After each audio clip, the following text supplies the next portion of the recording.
Yang pertama itu Henok. Henok tidak beragama, tidak mengenal Yesus dan tidak ikut Yesus. Tapi dia bergaul akrab dengan Bapa di sorga, sehingga dia masuk ke sorga. Yang kedua Elia.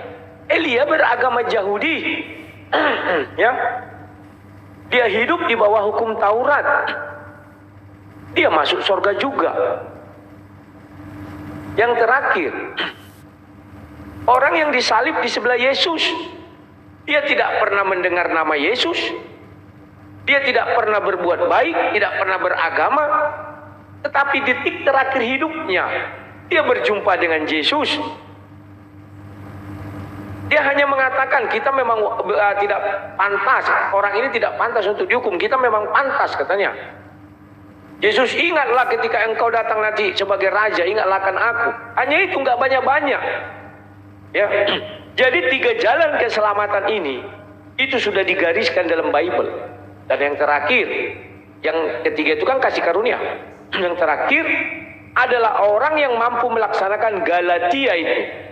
Galatia 6 ayat 5 ayat 22-23. Tidak ada cerita.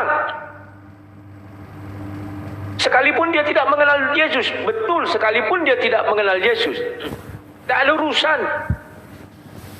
Oh, sekalipun dia tidak menyembah Bapa di sorga, iya. Karena kalimat itu sudah jelas, tidak satu hukum pun menentang hal ini. Termasuk hukum Bapa di sorga, hukum Musa, hukum Yesus tidak akan menentang. Pertanyaannya, siapa yang mampu melakukan itu? Hanya satu orang yang menghasilkan buah-buah roh itu hanya Henok, yang lain tidak ada. Karena Henok tidak mengenal Nabi, tidak mengenal ajaran, tapi dia bergaul akrab dengan Tuhan, artinya dia melaksanakan buah-buah roh. Nah, bagaimana dengan orang-orang di pedalaman? Maka kami hanya bisa mengambil satu contoh ketika zaman Nabi Nuh. Di zaman Nabi Nuh apa yang terjadi? Nuh berbicara di satu tempat. Apakah itu sampai ke RRC? Enggak sampai. Apakah itu sampai ke Afrika? Enggak sampai. Karena saat itu komunikasi, telekomunikasi enggak ada. Paling dia bicara itu radius 200 meter, orang mendengar dari mulut ke mulut. Maka Tuhan memusnahkan semua manusia saat itu. Apa yang terjadi? Kita baca 2 Petrus, kalau nggak salah 2 Petrus berapa ya? Nanti saya cari dulu ya. Mengenai Yesus turun ke dalam alam maut, menginjili orang-orang yang di zaman Nuh. Bentar, biar jangan jadi apa, aku tuliskan dulu ya. Orang-orang yang meninggal di zaman Nabi Nuh. Bentar dulu, biar jelas. Saya agak lupa ya. Bentar ya, saya bukakan dulu ini. Oh.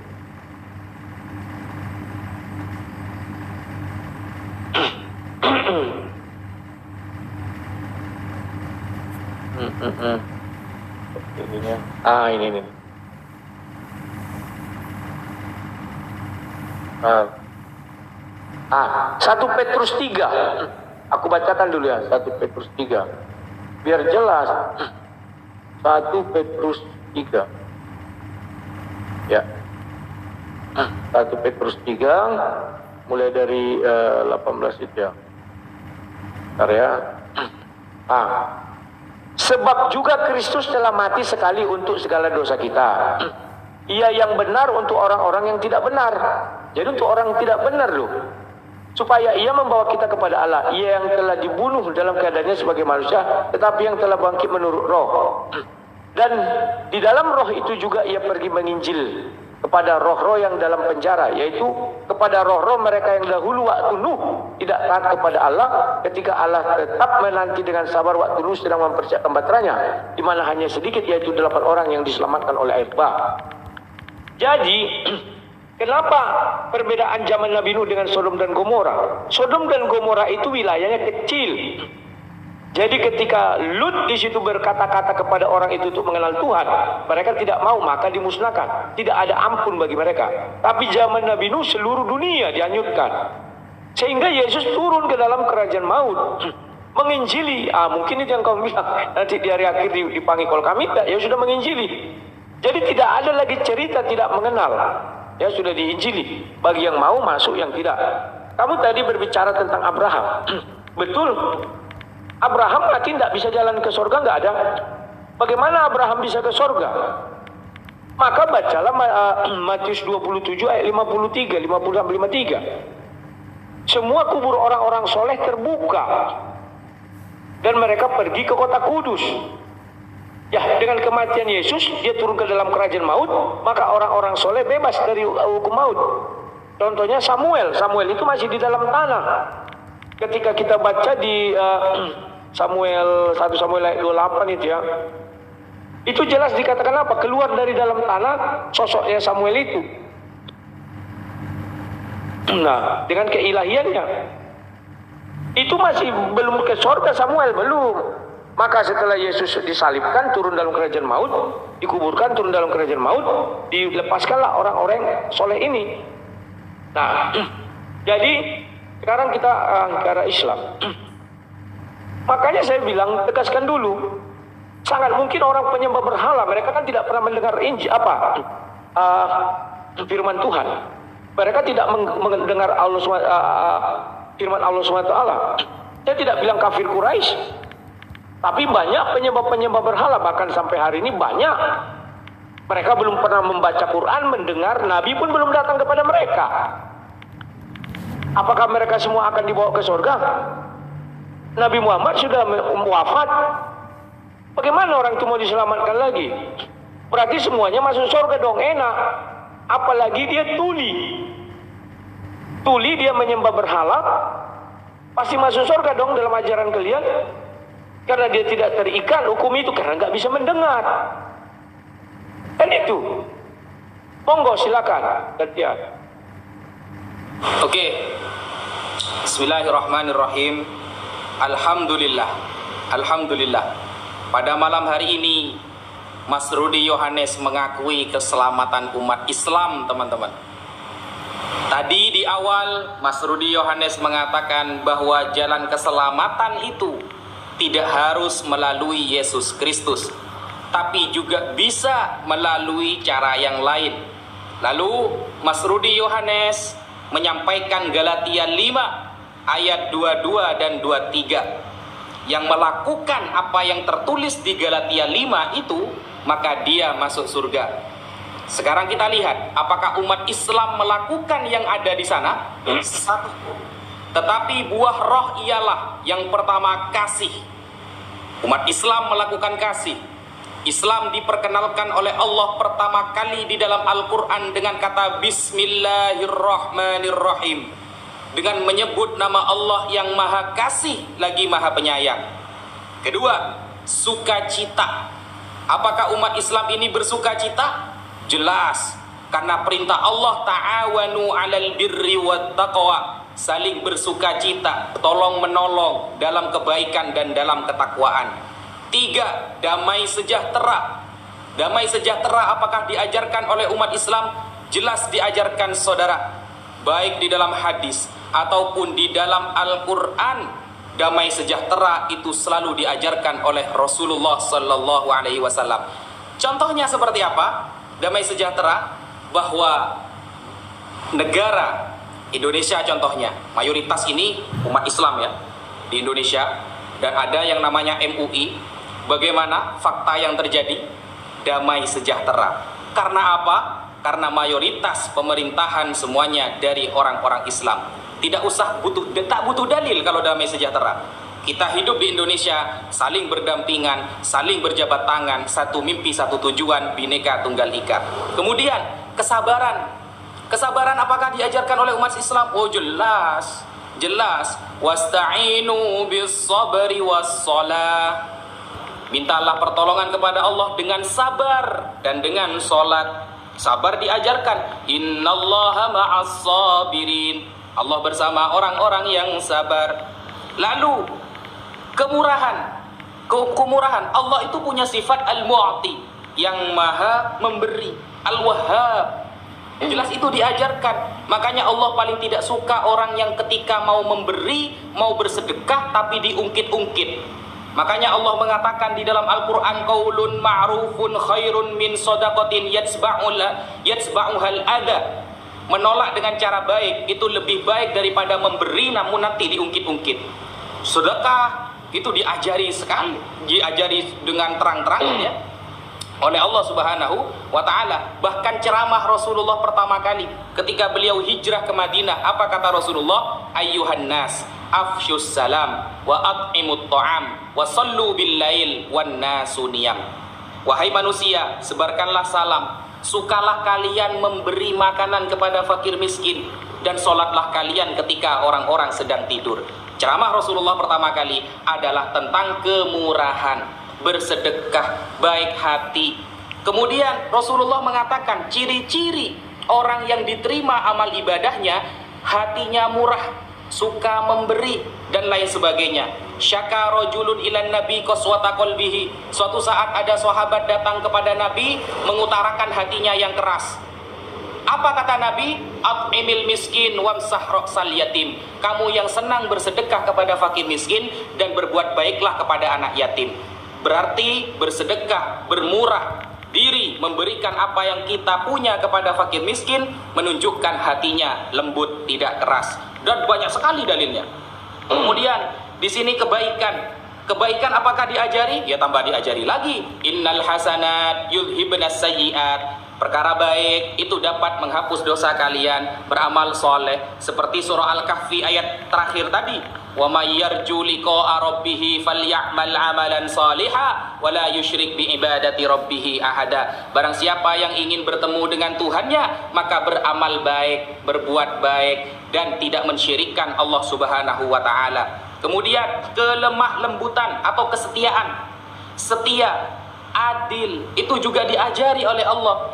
Setia, adil, dan lain sebagainya diajari. Ya'dilu huwa aqrabu littaqwa.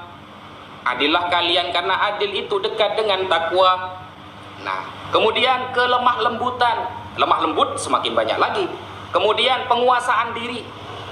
Penguasaan diri, tidak sombong, tidak congkak. Kata Rasulullah, al-kibru batarul haq wa ghamtun nas. Sombong adalah menolak kebenaran dan meremehkan manusia. Ketika ini dijadikan dalil oleh Mas Rudi Yohanes, yang melakukan ini adalah orang-orang yang selamat tanpa jalan melalui Kristus, maka umat Islam berarti selamat di akhirat menurut Mas Rudi Yohanes. Sekian, terima kasih. Oke, aku jawab. Terima kasih juga sama Wafi. Tanpa sadar dia mengakui keselamatan ada di dalam Galatia 5 ayat 22-23. Artinya keselamatan ada di ucapan Paulus. Maka angkat dia menjadi rasulmu. Terima kasih kau memuji Paulus malam ini. Beda dengan Sinandar, beda dengan yang lain-lain yang mengatakan Paulus itu serigala berbulu domba. Dan terima kasih juga kau percaya ada keselamatan di dalam kitab suci orang Kristen, sekalipun dia bukan Kristen. Memang iya. Dari dulu pernah saya ditanya orang, apakah mungkin orang Islam masuk surga? Saya bilang mungkin. Bagaimana caranya dia mungkin masuk surga? Asal bisa melaksanakan 9 buah roh. Kalau dia melalui Islam takkan ke surga, saya bilang. Kok bisa begitu sang debater? Buktinya si Wafi malam ini mengakui melalui Islam dia tidak akan ke surga, tapi melalui Galatia 5:22-23 dia ke surga. Puji Tuhan, terpujilah Yesus Kristus. Dan kok bisa begitu sang debater? Kau tanya sama si Wafi ini baik-baik, siapa orang Muslim yang sudah masuk surga? Gak ada. Makanya mereka sampai kapanpun tidak akan masuk surga karena tidak ada bukti. Bahkan yang dibilang si Wafi, orang yang belum didatangi Rasul akan masuk surga, bukti pun tidak ada. Maka satu-satunya cara mereka menuju surga hanya melalui Galatia 5 ayat 23. Dan mereka tetap bisa beragama Islam. Kalau mereka memaksakan diri untuk dari Islam itu menuju surga, gak ada cara, gak ada jalan. Dan tidak ada bukti. Apa yang bukti bisa mereka berikan? Kalau saya dari tadi sudah saya sebutkan bukti. Orang yang tidak beragama Henok, orang yang beragama Elia, orang yang kasih karunia, yang disalib di sebelah Yesus. Dia tidak beragama, tidak mengenal Tuhan, tidak mengenal Yesus. Hanya di detik akhir hidupnya. Dia mengatakan, ingatlah aku jikalau engkau datang sebagai Raja Surgawi. Maka Yesus mengatakan, hari ini engkau dan aku bersama-sama dalam kerajaan surga. Lah Islam, siapa yang sudah di surga? Enggak ada, hanya janji, masih janji. Makanya Wafi enggak percaya jalan ke surga melalui Islam, tapi dia percaya jalan ke surga melalui Galatia 5 ayat 22-23. Saya tidak pernah bisa menghalangi itu. Karena ayat itu memang berkata begitu, kalau kau mampu melakukan 9 buah roh, silakan Wafi. Tapi bukan saya katakan sifat Tuhan, tidak. Kau akan gagal di satu hal, apa itu? Ketika kau mengatakan saudaramu kafir, hukum Bible mengatakan apa? Kau harus dibawa ke mahkamah agama. Artinya kau sudah bersalah di situ didakwa, maka kau tidak akan bisa masuk ke dalam kerajaan surga. Kalau kau mau masuk kerajaan surga, jangan sebut kawanmu kafir, karena Yesus benci kali dengan ucapan itu. Karena pembuktian kafir itu di pengadilan agama, bukan di pengadilan kita. Sekalipun orang itu tidak pernah menyembah Yesus, mungkin yang disalib di sebelah Yesus itu masuk surga, nggak pernah Yesus bilang, kau kafir, kau nggak bisa ke surga, nggak ada.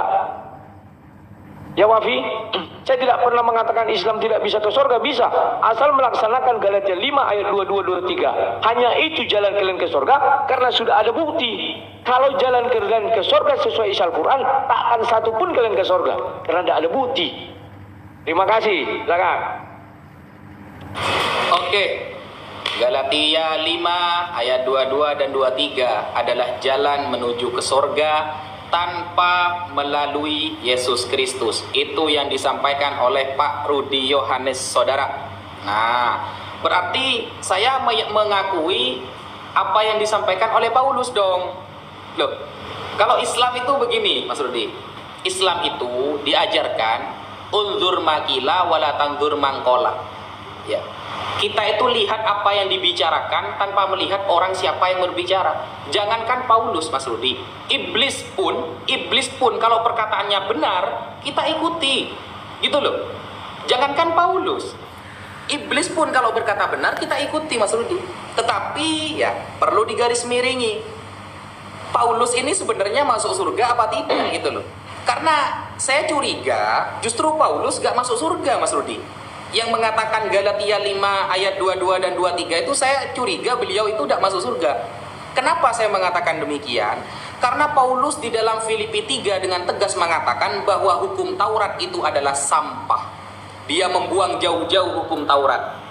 Sedangkan Nabi Isa alaihissalam, atau kalian katakan Yesus Kristus, itu titik iota pun tidak akan meninggalkan hukum Taurat. Sangat menjaga bahwa hukum Taurat ini adalah hukum yang sudah ditetapkan oleh Tuhan kepada utusannya yaitu Musa. Musa mendapatkannya di Gunung Sinai. Dan salah satu jalan keselamatan, kata Mas Rudi Yohanes, dengan mengikuti agama Yahudi, tidak harus Kristen. Ternyata Paulus bilang hukum Taurat itu sampah dalam Filipi 3 itu. Nah, jangan-jangan Paulus yang gak masuk surga gitu loh. Nah, mungkin itu, Mas Rudi. Dan kemudian begini, Mas Rudi. Sekarang ini perkembangan pertanyaan dari saya ya. Perkembangan pertanyaan dari saya. Sebenarnya ini saya penasaran, Mas Rudi, penasaran. Ketika Paulus mengatakan bahwa hukum Taurat itu adalah sampah, padahal Yesus sangat memuji-muji hukum Taurat. Kira-kira yang Mas Rudi pilih itu perkataan Yesus apa perkataan Paulus? Sekian, silakan. Oke, terima kasih. Ini enaknya kalau berdiskusi dengan sang debater, semua bisa dijawab dan semua bisa dijelaskan. Wafi dengan tegas mengatakan, kalau iblis pun berbicara kebenaran, mereka percaya. Saya salut melihat kau Wafi. Jangankan kau, Allah SWT aja percaya terhadap ucapan iblis. Apa katakan iblis? Berilah aku tangguh sampai mereka dibangkitkan. Kebangkitan itu berasal dari ucapan iblis, bukan dari ucapan Allah SWT. Baca Al-Quran surat 7 mulai 12 sampai 25. Allah SWT percaya sama ucapan iblis. Berilah aku tangguh sampai hari mereka dibangkitkan. Apa kata Allah? Oke, aku beri kau tangguh. Kenapa? Karena Allah percaya sama ucapan iblis. Oh betul ini, nanti sampai hari kebangkitan iblislah yang menolong kalian sehingga kalian ada kebangkitan. Kalau Allah bilang apa? Begitu mereka itu mengikut kau, mereka akan kulamparkan ke dalam neraka. Ternyata mereka ikut iblis tetapi tidak lempar ke neraka. Dan yang anehnya lagi sekarang kawan, peristiwa Isra dan Mi'raj, Adam di langit ke-1, Isa dan Yahya di langit ke-2. Adam sudah wafat, dibangkitkan. Yahya sudah wafat, dibangkitkan. Kenapa iblis masih berkeliaran sampai hari ini? Nah ini, dengan apa Adam hidup di langit ke-1? Dengan apa Yahya hidup di langit ke-2? Mereka sudah koid. Dengan apa di langit ke-3 ada Yusuf? Di langit ke-4 Idris. Di langit ke-5 Harun, 6 Musa, 7 Ibrahim. Yang sudah mati kok sudah bangkit. Kenapa sampai hari ini iblis masih ada, sementara jatah penangguhan iblis sampai hari mereka dibangkitkan? Nah ini lawak. Kemudian yang kedua, Paulus tidak masuk surga. Kalau kamu tanya saya, Paulus masuk surga apa enggak? Saya hanya bisa berargumen kepada Filipi 1 ayat 21. Karena bagiku hidup adalah Kristus, mati adalah keuntungan. Ya. Keuntungan yang bagaimana? Paulus itu mati martir. Maka masuk ke Wahyu 21 dan Wahyu 22. Aku melihat di bawah tahta itu jasad mereka atau roh mereka yang mati martir. Mereka itu sudah di bawah tahta Tuhan. Jadi tidak ada alasan untuk tidak mengatakan Paulus itu masuk surga. Karena dia mati martir, bukan mati kena racun atau sakit. Enggak, dia dipenggal kepalanya, mati martir. Memang sadis matinya, tapi enggak masalah, memang itu dinubuatkan. Sudah. Kemudian kau mengatakan Paulus mengatakan hukum sampah. Kalau karena hukum Taurat tidak satu orang pun bisa sampai ke surga kecuali Elia. Alkitab memberi contoh, hanya Elia lah yang hidup di bawah hukum Taurat dan masuk ke surga. Selebihnya ada? Enggak ada. Bahkan Samuel, Nabi Bapa di surga yang suci, tidak bisa ke surga. Dia hidup di bawah hukum Taurat, mati artinya ada dosa. Abraham, bapak segala bangsa, mati tidak bisa ke surga. Yesuslah yang menebus dari dalam alam maut. Dengan apa mereka ke surga? Itulah hebatnya Bible. Diceritakan bahwa Samuel belum ke surga, pan dia suci. Dia tertawan di dalam alam maut ketika dipanggil oleh Raja Saul, oleh tukang tenung wanita itu, peramal wanita. Dia melihat katanya cahaya suci muncul dari dalam tanah. Sesuci apapun dia tetap masih tertawan di alam maut. Tidak ada yang ke surga. Mereka ke surga setelah Yesus turun dalam kerajaan maut mengalahkan si iblis. Sehingga ada jalan menuju surga. Sudah. Kalaupun ada ucapan Paulus mengatakan itu sampah. Sama saya juga sampah. Kalau orang sudah bisa melaksanakan Galatia 5 ayat 22-23, apakah hukum Taurat masih diperlukan? Tidak diperlukan. Apakah hukum kasih masih diperlukan? Masih. Kenapa? Karena 9 buah roh itu adalah merujuk kepada kasih. Dia tidak merujuk kepada hukum Taurat itu. Dia hanya berbicara tentang kasih dan kasih. Tapi siapa yang sanggup melaksanakan itu? Enggak ada satu manusia pun. Ya, makanya saya katakan orang yang tidak mengenal kasih ini bagaimana? Tidak akan ke surga karena mereka tidak sanggup melakukan 9 hukum Taurat, buah-buah roh. Apakah Paulus meniadakan hukum Taurat? Tidak, karena konteks dia berbicara mengenai sampah itu sudah jelas. Hukum Taurat hanya membuat kita mengerti atau mengenal akan dosa. Dengan apa kita diselamatkan? Hukum Taurat tidak bisa membawa kita ke surga, karena tidak ada jalan di situ, jalan keluar terhadap dosa. Hukum Musa, mencuri potong tangan, ada nggak jalan keluar? Nggak ada nego-nego, nggak ada, potong langsung. Membunuh dibunuh, nggak ada jalan keluar. Tapi Matius 5 mengatakan apa? Jikalau engkau dulu kamu mendengar berzina, memandang pun sekarang udah berzina kan? Dulu gigi ganti gigi, nyawa ganti nyawa. Sekarang aku berkata kasihilah musuh. Ya. Nah ini, jadi Wafi, kalian tidak punya jalan menuju surga, tertutup jalan kalian menuju surga, nggak ada. Karena bukti nggak ada, fakta di dalam Quran pun tak ada. Lantas dengan apa kalian menuju surga? Tobat. Adam saja yang tobatnya diterima, diusir dari surga. Tak boleh kau di surga ini, kata Tuhan. Pergi. Maka keluarlah Adam. Setelah dia keluar, baca surat 7 ayat 25. Di bumi itu kamu lahir, di bumi kamu mati. Sudah ditambahi kata mati. Sudah bertambah Tuhan mengenai kematian. Dan di bumi kamu dibangkitkan. Karena iblis mengatakan, beri aku tangguh sampai mereka dibangkitkan. Maka Tuhan mengutip ucapan iblis, kalau ada kebangkitan pasti ada kematian. Dihukumlah manusia itu mati. Sebelumnya manusia mati, enggak mati. Mana ada jalan kematian di dalam surga? Baca aja Al-Quran. Makanlah kamu seluruh tanaman ini, mereka hiduplah kamu di sini, beranak cuculah di sini katanya. Mana bisa di surga ada kematian? Terima kasih, silakan. Oke, tadi Mas Rudi Yohanes mengatakan kalau Galatia 5 itu sudah dilakukan, maka tidak membutuhkan hukum Taurat lagi. Konteksnya seperti itu. Nah, padahal pertanyaan saya kan begini. Yesus itu mempertahankan hukum Taurat. Adanya Yesus itu menggenapi hukum Taurat, bukan meniadakannya. Sedangkan Paulus mengatakan hukum Taurat itu sampah. Nah, itu kan sangat bertentangan sekali. Coba kita buka di dalam Matius 5 nomor 17. Janganlah, ini perkataan Yesus sendiri ya.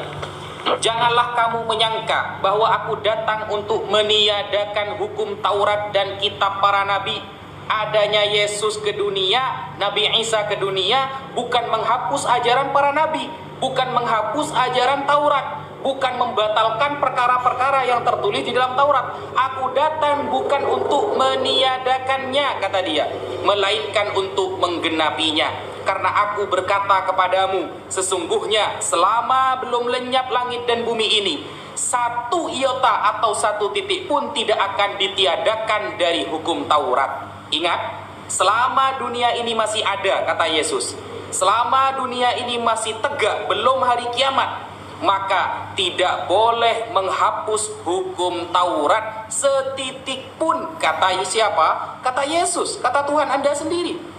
Nah, sedangkan dengan mudahnya Paulus yang baru datang kemudian, yang sejarahnya tidak diketahui bahwa dia pernah bertemu dengan Yesus atau tidak, dia pernah belajar langsung kepada Yesus atau tidak, dia mengaku-ngaku dirinya mendapatkan ilham dari Yesus, dengan mudahnya dia mengatakan kalau hukum Taurat itu adalah sampah. Nah, ini sangat bertentangan sekali. Berarti Mas Rudi membela Paulus daripada Tuhannya, daripada Yesus Kristus. Padahal kata Yesus dengan tegas mengatakan, perlu digarismiringi, bahwa selama dunia ini masih tegak, tidak boleh membuang, menghapus, menghancurkan hukum-hukum Taurat. Karena datangnya Yesus bukan merusak kitab para nabi, bukan menghapus hukum Taurat, tapi menggenapinya, menyempurnakannya. Begitu saudara. Nah, kemudian Nabi Muhammad SAW berkali-kali dikatakan di dalam Al-Quran, musaddiqan lima baina yadayhi minat Taurati wal Injil. Adanya Nabi Muhammad itu membenarkan ajaran-ajaran sebelumnya, maka tidak asing ketika ada di dalam Islam ajaran-ajaran yang diteruskan dari ajaran terdahulu. Contohnya, jadi antara Yesus dengan Nabi Muhammad ini selaras, sama-sama menjaga ajaran para nabi terdahulu. Contoh seperti sunat contohnya. Ajaran itu diabadikan di dalam Al-Quran. Di dalam surah An-Nahl ayat 123, saudara, secara tegas Allah mengatakan, Inna auhayna ilaika anittabi' millata Ibrahim hanifa.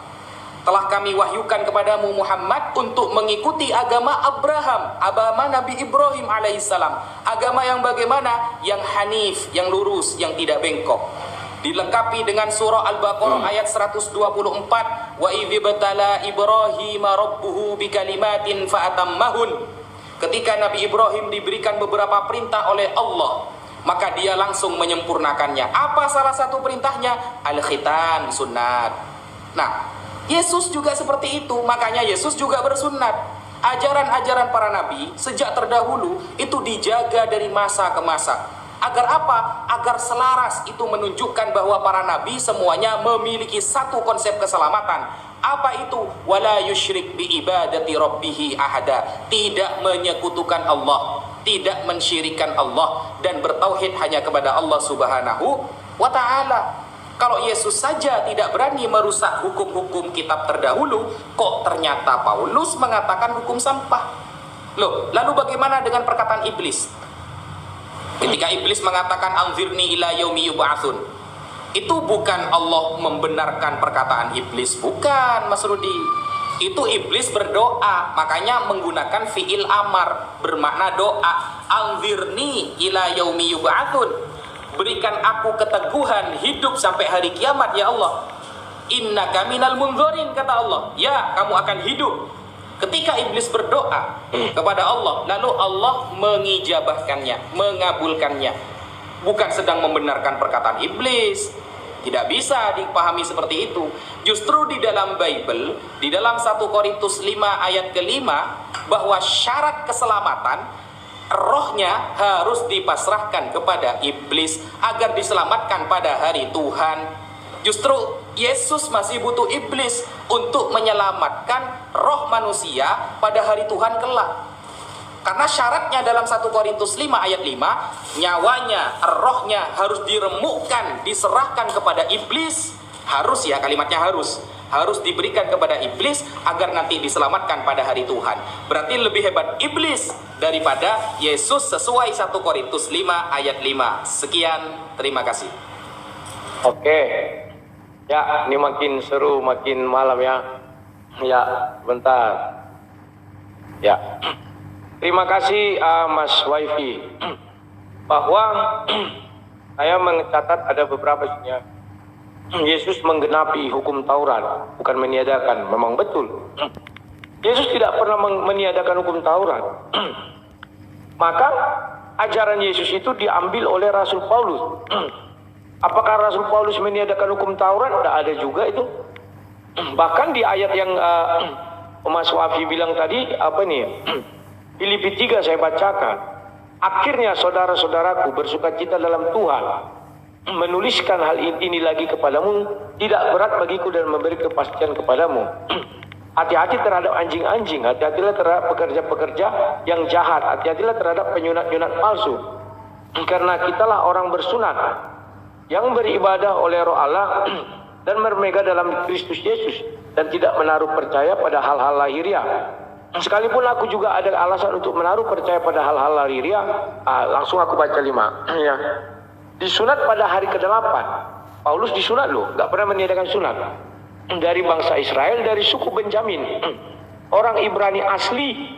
Tentang pendirian terhadap hukum Taurat, aku orang Farisi. Tentang kegiatan aku penginai jemaat, tentang kebenaran dan mentaati hukum Taurat, aku tidak bercacat. Paulus tidak pernah mengatakan itu sampah, dia melaksanakan dan tidak pernah bercacat. Tetapi apa yang dahulu merupakan keuntungan bagiku, sekarang kuanggap rugi karena Kristus. Ya benar dong. Kenapa aku katakan benar? Hukum Taurat membuat kita tahu akan dosa. Ketika kita tahu akan dosa, ada enggak jalan keluar tidak terhadap dosa di hukum Taurat? Tidak ada. Tidak ada jalan keluar. Karena 10 commandment, 10 perintah Tuhan, tidak ada di situ menceritakan tentang jalan keluar terhadap dosa. Enggak ada. Jangan. Begitu kau lakukan, kau berdosa, titik. Ada enggak jalan keluar? Enggak ada. Tetapi setelah Yesus datang apa? Ada pertobatan. Nah ini. Maka Paulus mengatakan apa? Malah segala sesuatu kuanggap rugi karena pengenalan akan Kristus Yesus Tuanku lebih mulia daripada semuanya. Oleh karena dialah aku telah melepaskan semuanya itu dan menganggapnya sampah, ya, supaya aku memperoleh Kristus. Dia taat melakukan hukum Taurat, bukan dibilang gak taat. Justru ketaatannya itu dia sadar dengan apa dia mau menuju surga. Gak ada jalan. Tetapi hebatnya Bible ditunjukkanlah 3 orang yang sudah masuk surga. Yang pertama adalah Henokh. Henokh tidak hidup di bawah hukum Taurat. Dia menuju surga. Artinya orang yang tidak hidup di bawah hukum Taurat sudah ada yang ke surga. Orang yang meniadakan hukum Taurat sudah ke surga. Henokh tidak kenal. Orang yang tidak kenal hukum Taurat sudah ke surga. Baru yang kedua, Elia. Orang yang jelas-jelas hidup di bawah hukum Taurat, dia juga sudah ke surga. Jadi nggak ada masalah, ya. Baru yang ketiga, orang yang disalib di sebelah kanan Yesus, dia juga ke surga. Jadi bukan hanya cuman Elia lah yang masuk surga di bawah hukum Taurat, dan dia tidak melakukan dosa, maka bisa ke surga. Henokh nggak kenal hukum Taurat. Itulah sebabnya Rasul Paulus mengatakan apa? Baik orang yang bersunat, jikalau ada satu Tuhan yang sama, baik orang bersunat maupun orang yang tidak bersunat, semuanya diselamatkan oleh iman. Orang yang tidak bersunat selamat ke surga. Henokh, tidak ada ayat yang menceritakan Henokh sunat ke surga dia. Elia, orang yang bersunat. Nah, dari 2 ini saja, satu bersunat, satu tidak bersunat. Ada nggak pengaruh sunat dengan menuju surga? Enggak ada. Jadi pahami dulu itu. Kemudian saya tertarik dengan kalian bicara sunat. Masih berani juga Pak Wafi ini bicara sunat, ya. Ini dulu saya tantangkan sama Moko Ginta. Jikalau kau bisa tunjukkan satu ayat, detik di mana kau tunjukkan, sekarang saya menjadi mu'alaf, saya bilang. Masih ada dulu videonya, tapi entah ada dihapus atau belum. Kenapa saya berani mengatakan itu? Karena 15 Nabi Islam tidak mengenal sunat lahiriah, tetapi sejak dalam rahim katanya sudah disunat. Wafi mengatakan Yesus disunat umur 8 hari. Mana ada? Kalau kau bicara Isa, nabimu, Isa nggak pernah disunat umur 8 hari. Baca saja literasi Islam. Nabi Muhammad tidak pernah disunat umur 8 hari. Baca aja literasi Islam. Nuh nggak pernah disunat. Baca aja literasi Islam. Semua disunat di dalam kandungan. Berarti kalian tidak paham definisi sunat. Definisi sunat, dia harus lahir umur 8 hari, artinya sudah oe-oe, dilihat barangnya itu masih.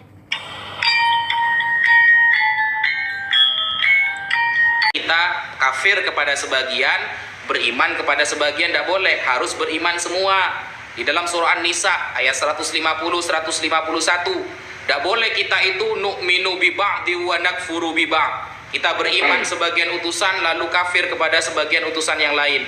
Kalau sampai satu saja utusan Allah itu dikafirkan, didustakan, maka ulaika humul kafiruna haqqo, maka dia jelas benar-benar orang kafir.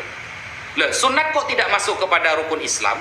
Sunat kok tidak masuk kepada rukun iman? Tidak semua yang masuk kepada rukun Islam itu adalah menjadi pokok agama di dalam Islam. Tidak semuanya.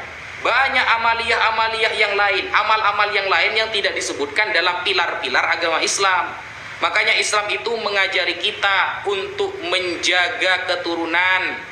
Itu tidak masuk dalam 5 ini. Menjaga keturunan, wajib kita menjaga keturunan ini. Makanya zina diharamkan di dalam Islam. Tidak boleh berzina, tidak boleh poliandri. Islam menjaga akal, akal harus dijaga agar selalu sehat. Makanya umat Islam diharamkan minum khamr, diharamkan menggunakan sabu.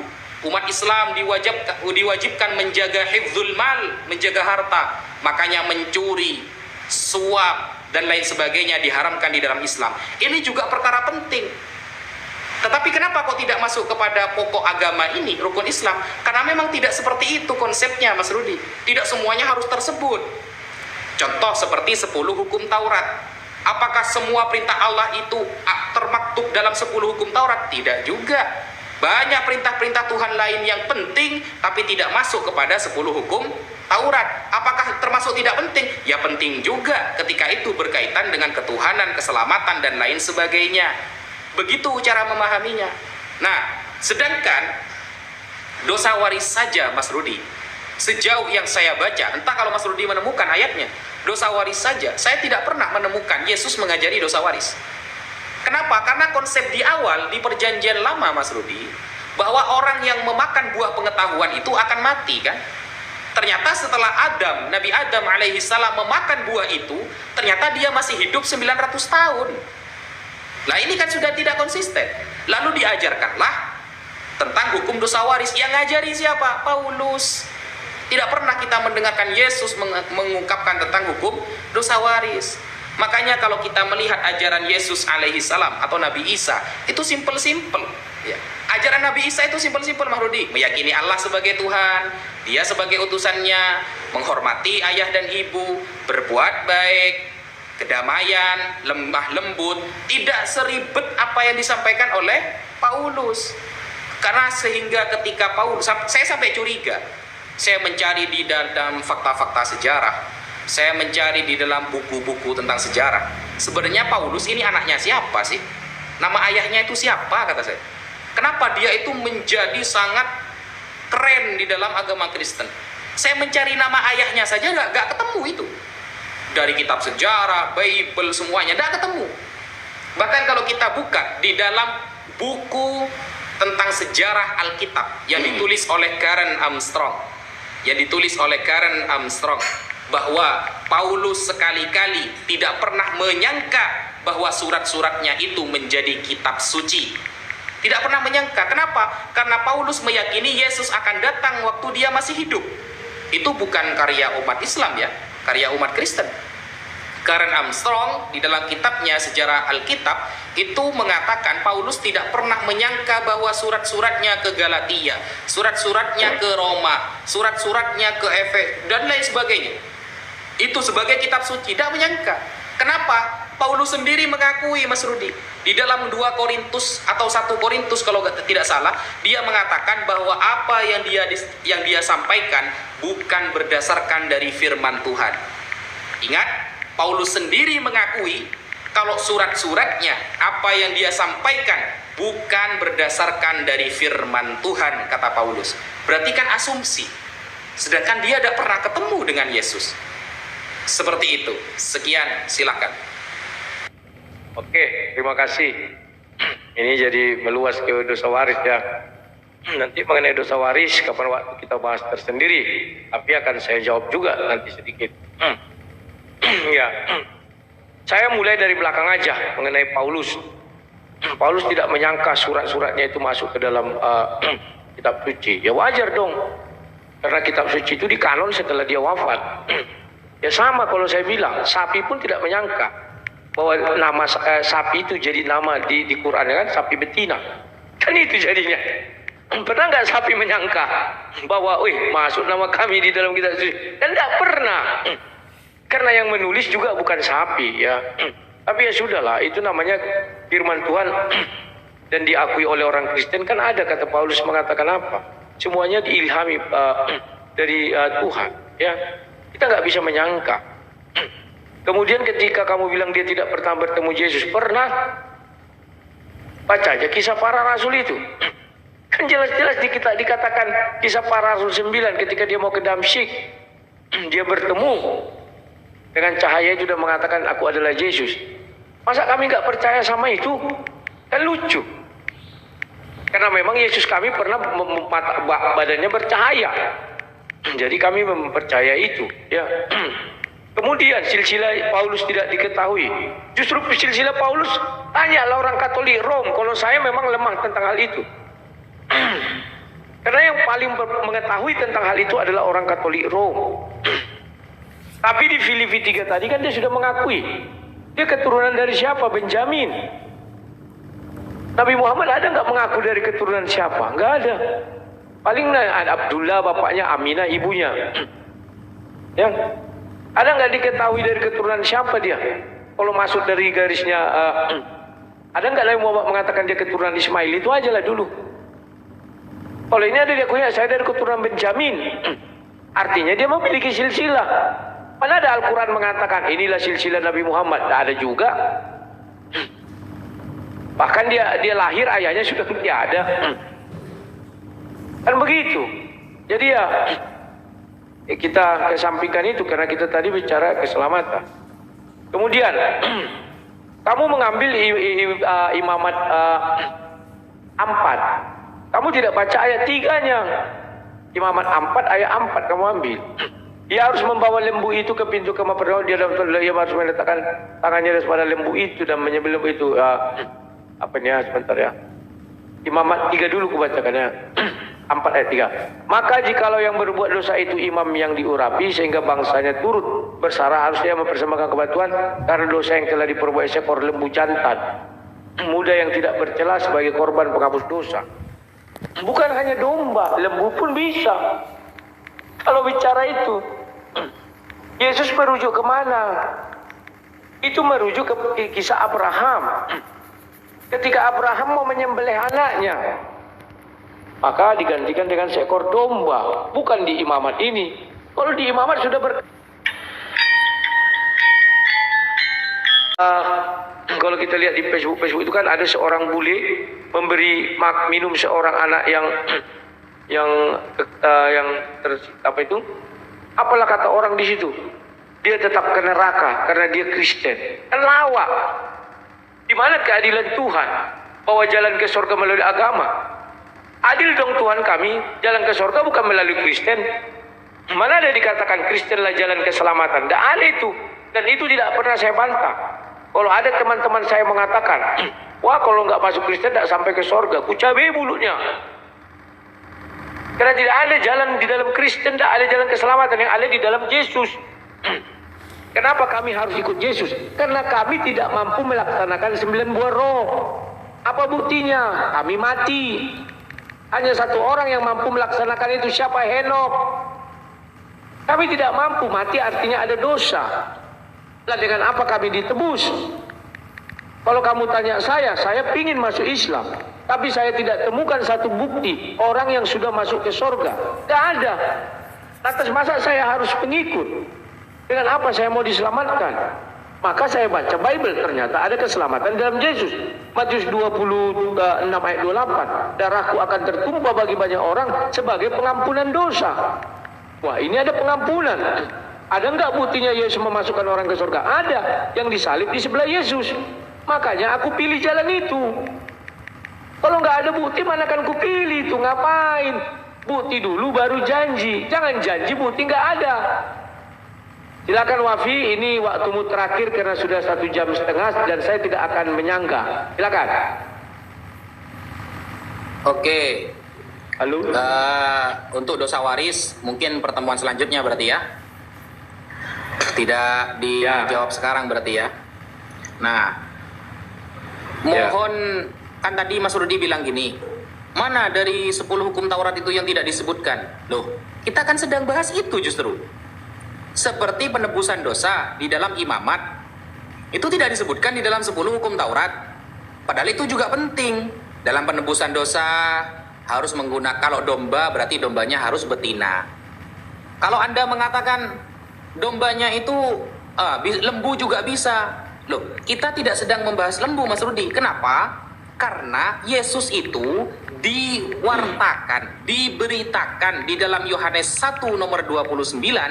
Pada keesokan harinya Yohanes melihat Yesus datang kepadanya dan ia berkata, lihatlah anak domba Allah. Ingat ya, Yesus itu tipologinya menggunakan domba, bukan lembu, Mas Rudi. Padahal kalau kita mau menggunakan domba, Mas Rudi, di dalam imamat 4 harus betina kalau domba. Antum baca, Anda baca dari imamat 4 itu ya, ayat 1 sampai 30-an itu. Kalau pakai domba, maka dombanya harus betina. Kalau lembu ya memang ada yang jantan, ada yang betina. Tapi kalau pakai domba, dombanya harus betina, Mas Rudi. Sedangkan di dalam perjanjian baru yang datang malah Yesus. Yesus itu bukan betina. Dia itu laki-laki, berarti yang datang malah domba jantan cediar. Gitu Mas Rudi. Kemudian, ya, jalan keselamatan percaya bahwa Tuhan mati oleh ciptaannya. Ini kan sangat lucu sekali Mas Rudi. Kalau memang Mas Rudi berdalil Galatia 5 atau mendiskreditkan umat Islam, contohnya Islam tidak bisa masuk surga tanpa masuk Islam. Loh, di dalam agama Islam Mas Rudi, sudah berkali-kali saya katakan di awal, ketika dia tidak mendengarkan suara Islam, apa yang disampaikan utusan Allah, seperti para ulama, para rasul, para nabi, maka dia termasuk wa ma kunna mu'adzibin hatta nab'atsa rasula. Dia tidak diadab, dia akan masuk surga Mas Rudi. Atau anak yang baru lahir lalu dia mati. Kalau di dalam Kristen, anak yang baru lahir itu karena harus dibaptis dulu. Kalau baru lahir langsung mati, wah ini bahaya. Kenapa bahaya? Karena di dalam pemahaman Kristen harus dibaptis dulu bayi itu, baru dia terselamatkan. Sedangkan di dalam Islam enggak. Anak bayi yang belum balik, umur 5 tahun pun kalau belum balik mati langsung masuk surga di Islam. Dalilnya mana? Hadis sahih. Kullu mauludin yuladu 'alal fitrah wa innama abawahu yuhawidani wa yunassirani wa yumajjisani. Setiap anak yang baru lahir, apapun agama orang tuanya, dia lahir dalam keadaan suci. Ketika dia mati sebelum balik, maka jelas dia akan masuk surga Mas Rudi. Seperti itu. Mungkin Henok ya, tadi yang belum sempat saya bahas masalah Henok. Ya, Henok itu menurut Mas Rudi kan tidak beragama. Kalau menurut kita, Henok itu kan Nabi Idris. Henok itu kalau lihat dalam sejarah itu Nabi Idris.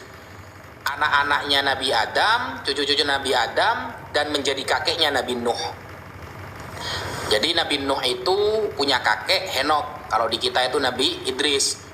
Dia tak punya agama kok, tapi dia masuk surga. Loh ya iyalah, wan dijelaskan di dalam Bible Henok itu beriman kepada Tuhan yang benar. Kalau nggak punya agama tapi beriman kepada Tuhan yang benar, ya itu sudah bertauhid namanya. Itu namanya bertauhid, benar-benar mengimani. Karena ketika Henok terangkat imannya, kan begitu di dalam perjanjian lama, terangkat imannya lah, berarti dia beriman. Dia setia kepada Tuhan, kan begitu. Lah kalau beriman ya jelas lah masuk surga. Tapi tidak pernah mengenal Kristen karena memang jauh jaraknya. Seperti itu Mas Rudi. Dan terakhir, karena sudah 1,5 jam ya. Nah, kalau kita perhatikan Mas Rudi, dari awal sampai akhir yang saya tangkap dari ungkapan Mas Rudi ini bahwa keselamatan itu tidak harus dari jalur percaya kepada Yesus. Itu yang utama.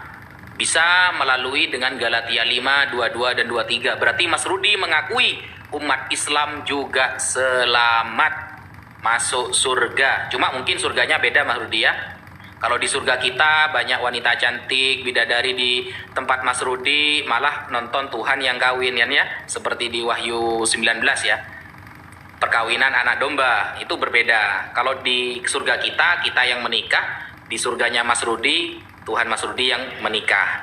Ya, mungkin entah bagaimana cerita aslinya, nanti kita ketemu nanti kalau sudah di surga, apakah makan dengan makanan prasmanan atau pakai nasi jagung, saya tidak tahu. Yang penting ya seperti itu kalimatnya. Nah, sekian dari saya, kurang lebihnya mohon maaf. Kalau ada kata-kata salah dari diri saya sendiri, kalau ada yang benar itu datang dari Allah Subhanahu wa taala. Akan dilanjut pada diskusi selanjutnya mengenai dosa waris. Oke, sekian Mas Rudi dari saya. Wassalamualaikum warahmatullahi Terima kasih, wabarakatuh. Rocky.